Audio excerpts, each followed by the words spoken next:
wish that more motorcycle companies would make seats like this Rocket seat. I'm pretty sure this is the factory seat from the original Rocket 3, the original year that they released the bike, and holy crap, is it like sitting on a lazy boy couch.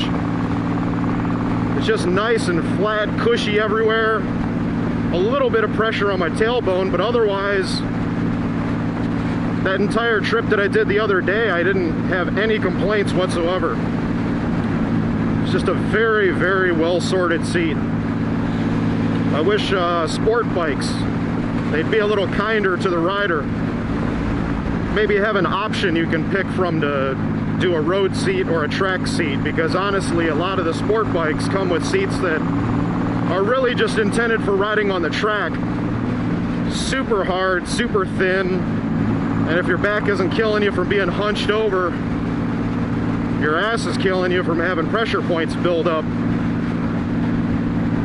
Now, one thing about this bike, unlike the XDiavel, because it just hums along with a nice bassy exhaust note at low RPMs, I don't really feel the need to pass this person. It's just a nice comfy cruise. I think when people are on sport bikes, like myself, and you've got an uncomfortable seat, you don't want to be thinking about your joints that are aching and your ass that's killing you. You tend to want to go faster because you get your adrenaline pumping up higher. You aren't focusing on what aches and annoys you, and it really kicks up your hyper awareness of your surroundings. So maybe if sport bikes took more care to make comfortable ergonomics, fewer people would feel the need to go fast until they get on the track. I don't know. The XDiavel, I think, is just uncomfortable enough that I want to go fast all the time on it, but it also has an engine with a power profile that just kind of begs to go fast. It doesn't, I mean, since I got a Toon Boy tuned, it doesn't mind chugging along at 2,000 RPM, but it just has this riding position and noise that is kind of a devil made me do it situation. The Speed Triple has kind of that same characteristic.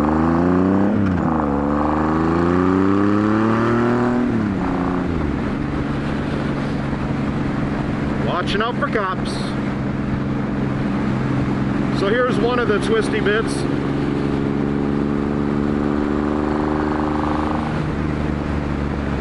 But it's got, you can see the tar snakes are friggin' everywhere. So when it rains, this is like riding on ice. The road that I'd take to get into Toledo just has tar snakes everywhere. It's even worse than this.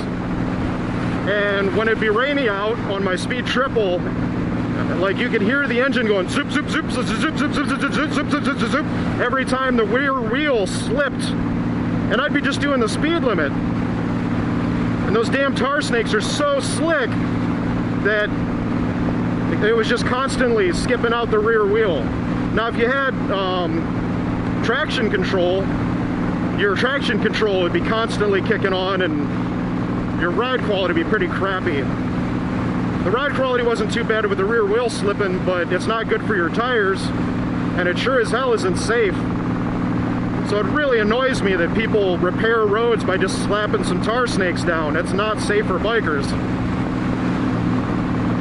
So that's one thing I don't really miss too much about Ohio and the East Coast is greasy tar snakes in the rain. I love riding in the rain, doing hard braking practice. Braking drills are hella fun in the rain, like just sliding the rear end, getting the bike cocked out at a like 30 to 45 degree angle, wagging it. It's come in handy quite a bit since I've moved to California. I've saved it on the 1098 a couple times.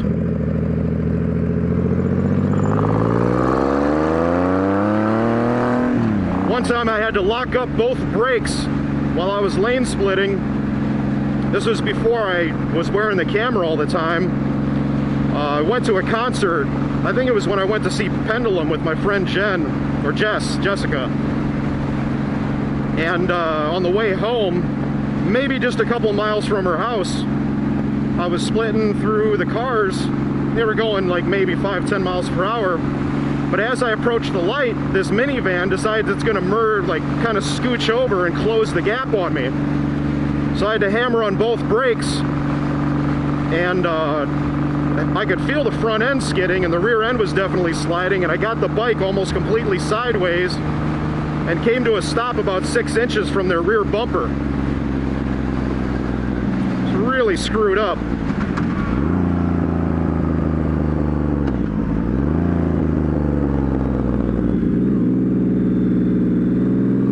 Oh, let's see.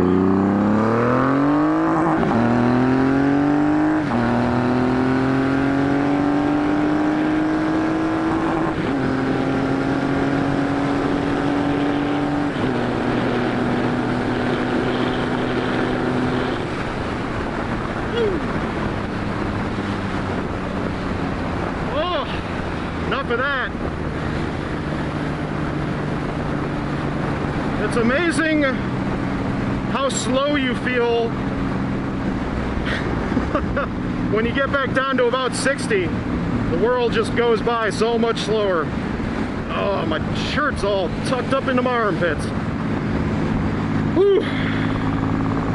I do like these forward controls. I hope in future iterations of the XDiavel, maybe Ducati reconsiders the configuration of their frame to allow people to put forward controls on.